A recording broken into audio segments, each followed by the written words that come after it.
Hello everyone, I am Tacit, and today I'm going to be going over the Gems of War event calendar for the month of October. So of course, we'll have in the description the entire calendar and everything else if you want to go and check it out, as it gets a little bit buried on their website since they don't have a dedicated section for it, like a week or two after the fact. But let's go and go over everything here. We're going to be doing it a little bit differently than we did the last time around. We're going to be doing it week by week this time around instead of column by column. And let me know if you prefer it this way or how you want this to go down. But anyways, so let's start from where we currently are. One of the most notable things that you might end up seeing here as far as how they visually change this is they actually put down the words for the kingdom and the faction, because almost no one knows what their icons are, particularly for the faction more so. So I guess they just ended up going just completely down the word route. They still kept like the pets and everything else like that, as well as the hero class icons. But as far as the actual kingdom and faction, they end up just putting the name. But anyways, of course, as far as current week, we are currently on a Hellcrag event week. Most notable thing that we ended up getting this week is probably going to be the Mythic that we actually get this Friday. The Friday of the month, of course. It's this thing right over here, the Turquoise Emperor. He ends up having a 4x Bless, very similar to an inverse Carandera. Not Enraged Carandera, but normal Carandera. Normal Carandera has a 50% chance per extra turn to curse all enemies, and this has the inverse of that, 50% chance per extra turn to bless all allies. It can be very comparable to that of a Beatrix, except bless will linger rather than go away, and of course it's a 50% rather than guaranteed. Overall, this will be a little bit less viable in the sense that it doesn't have Impervious. Of course, Carandera does have Impervious plus his trait, whereas this has that one Elven trait, where it just has like the Mana Drain, Silence, Fairy Fire, Mana Burn, all that kind of stuff. Well, some of those are useful. None of those include Stun. Obviously, once you get your Bless up, it does. But prior to that, that could potentially be a little bit of an issue. If your team falls behind, or if you get like 2 or 3 extra turns with no Bless, that can be potentially a little bit problematic. So really, this comes down to how you want to go into your team. There'll still be a lot of times where you're still going to want to do Beatrix instead, because you'll have better overall extra turn potential, as his ability does not have any extra turn potential. It's decent AoE damage and a little bit of mana to all other allies, not counting himself. But unlike Beatrix, it can't feed mana back to itself, and unlike Beatrix, it can't land extra turn. You could also somewhat consider it like a Voice of Orpheus, but because it doesn't have that Impervious, doesn't have as much immunity. But you can kind of consider it in that way that it's a cleanser that does have immune once you do get your Bless. So overall, has some potential, but very situational as far as when you would end up bringing it out. But I would definitely say it's on the better half of Mythics, and definitely one worth getting this month. So do make sure to do so this weekend. So that's pretty much this week, and then we just have Bounty Hunter at the end. The most noteworthy thing probably about Bounty Hunter is that we are getting a Zolkari troop on this Bounty Hunter. And this is one of the last few troops we need to get Zolkari to 30 star. So you might, if you don't normally max out bounty troops, you might actually want to this time around. Because by the end of November, unless they change the dates around, we should be able to go and max it out. But anyways, aside from that, we have the Geomancer class. This one actually got replaced for the Brown Mastery one. And that's everything for this week. So, on to next week, Ghulvania. Ghulvania does actually reach, speaking of 30 stars, Ghulvania does reach 30 star during this month. I don't think it's this exact week, oddly enough. I think it's like a little bit later when we get another troop, but it might actually be this week. But I know for sure sometime this month, Ghulvania does reach 30 star. However, you do not want to upgrade it. There are two main things kind of preventing you from doing so. One is it uses purple. You only ever want to use purple deeds on a magic-based kingdom. Ghulvania is not a magic-based kingdom, so do not upgrade it. The other thing is you actually have to upgrade at least one Halloween pet. Any of those cosmetic Halloween pets, I think it has like 2 or 3 of them. As I believe it only has 3 normal pets, like, you know, like this one that gains souls and stuff like that, as far as the ones that you can just naturally find in drop table. So you actually actively have to max out one of them to get it to 30 star. So overall, 100% skip this thing, 25 star, 26 star, so the highest you should ever really go. Do not go any further, otherwise you'll end up wasting those precious purple deed books. Anyways, aside from that, and it reaching technically 30 star, we do get the Soul Pet, as I mentioned. Soul Pet is fine, you know, a little bit extra souls per battle. And then we end up getting the hero class of the Death Knight, which used to count as a knight, now just counts as undead. And for the most part, you don't really use unless you're just trying to 4 times Death Mark. We also do have Guild Wars this week, which I just noticed they don't actually tell us that we have Guild Wars this week. Of course, if you like to delay your EXP, you would want to start delaying as early as this Wednesday.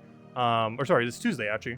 So on this day right here, the 3rd, you would want to start delaying so that by the time you win your Guild War on the 10th, you'll be able to have your your 7 or 8 EXP bonuses for when you go into that Wednesday. So do make sure to do that if you want to maximize on your EXPs. Otherwise, just do the Guild War that week as per usual.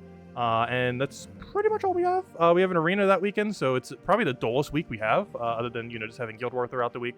It's very likely we're actually getting a patch on either this week or that following week, either on the 10th or the 17th. I would say the 17th is probably the more likely date, but it could be either or.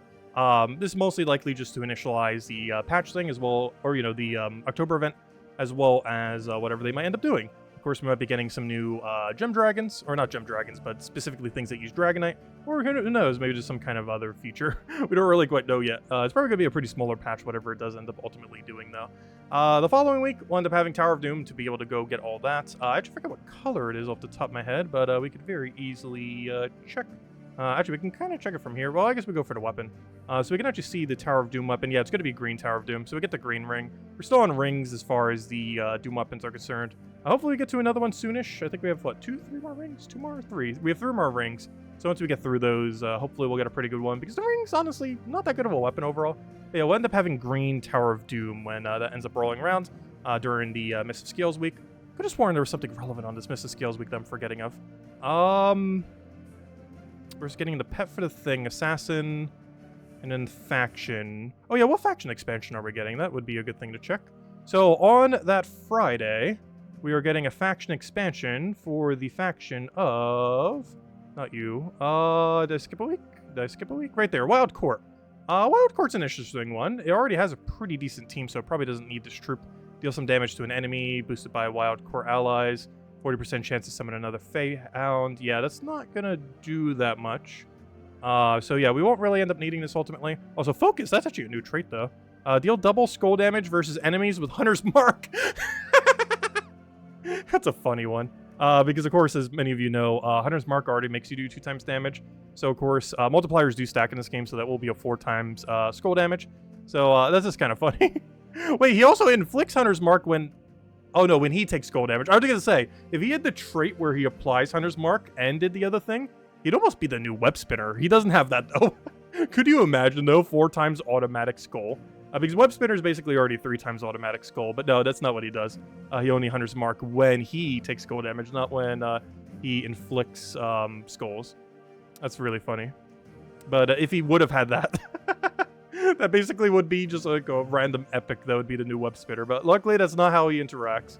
So no need to worry about that. But honestly, that's still an interesting troop, though. You could potentially get some 4 times hits in. But you would likely need a more dedicated Hunter's Mark. But luckily, that faction has it. So you know what? Maybe actually we'll be using the faction team a little bit. Even though the tank, that brown-green tank from that faction is already pretty much the better option for the most part. And of course, the main thing and pretty much the whole thing that we have going on throughout this entire month, we have ourselves the event week of basically Halloween. The week right before Halloween, starting on the 23rd there, we will end up getting basically every single event. That's what this little icon is for. We're going to be having a 2-week-long kind of like werewolf kind of event, end up getting a bunch of cosmetics, troop, and everything else with that. And this is basically when every single thing through this entire month is pretty much happening, as well as essentially every Halloween event. We're going to be having that, which will last for those 2 weeks. We're going to be having the new 2023 Halloween pet. And of course, if that wasn't already enough with how frequent the Vault events are now, we also have a Vault event that weekend. So we'll get absolutely everything coming in on that Drifting Sands week. Even more so, Drifting Sands, one thing pretty noteworthy to mention of that is if you're still trying to craft Dustbringer, one of the 3 pieces of Dustbringer is going to be available. So we can actually see that right here, Drifting Sands. We actually got a pretty similar mechanic to that pretty recently with this Ruby thing. Unfortunately, none of these are happening this month, the Dragon Claw, the Broken Spire, the Blade of Lands. But if you're still looking to complete out your Dustbringer from ages back, one of those 3 components is available on that Drifting Sands week. So with everything else that's going on, don't forget that you might need to pick up that weapon if you still end up needing it. As with everything else going on, it'll probably be very easy to accidentally forget on that given week. And aside from that, any other super relevant thing? Hero class is pretty bad. Deep Hive is where Beatrix is from, but, you know, it's not like any easier to get it. It just happens to be a faction event for it. And of course, Full Weekend that weekend. And that pretty much concludes the event week then. I guess one other thing to mention that I guess I technically didn't mention here is, aside from Guild War being next week on this Ghulvania week on the 9th, that is also when the next campaign is starting, of course. Campaign 16. We'll start on 9, the 9th. I'm actually not sure what the power gem is. I probably should go check on the thing. I guess we could probably easily see it on the troop, right? I'm not sure exactly what it might do at the moment, though. Let's see. Can we actually see it? We should be able to see it. Where's the, let's see. Blah, blah, blah, blah, blah, blah. Can we not see the, power gem? Anything with power gem? Anything with power gem? Am I just missing it? I'm not sure what the power gem is. Yeah, I can't see what the power gem is. We're definitely getting something. We'll find out. Oh, so that's the Ghulvania pet that I was talking about. October 30th is when Ghulvania ends up reaching 30 star. This isn't particularly relevant because no one's going to do that. You have 4 Magic Kingdoms to upgrade first, which even if you have bought in every single possible purple deed that has ever existed, I am pretty sure no one has 4 of them max yet, so yeah, just ignore it. But it is theoretically, as of the 30th, 30 starable there. But anyways, guys, that's kind of a rundown on the good old calendar. If you have any other feedback of how you wish for us to go over it into the future, just let me know. And any other comments to mention, anything we may have missed, feel free to also, because I'm pretty sure I could have. It's hard to remember absolutely everything. Obviously, we do these week by week with the Monday videos, so it's a little bit easier when you're doing it by the entire month to forget a few things here or there, especially since some things change retroactively. Like, for example, this pet that shows right here is not the pet we have on the Wednesday. We're actually getting the Brown Mastery pet, not the Hellcrag event pet.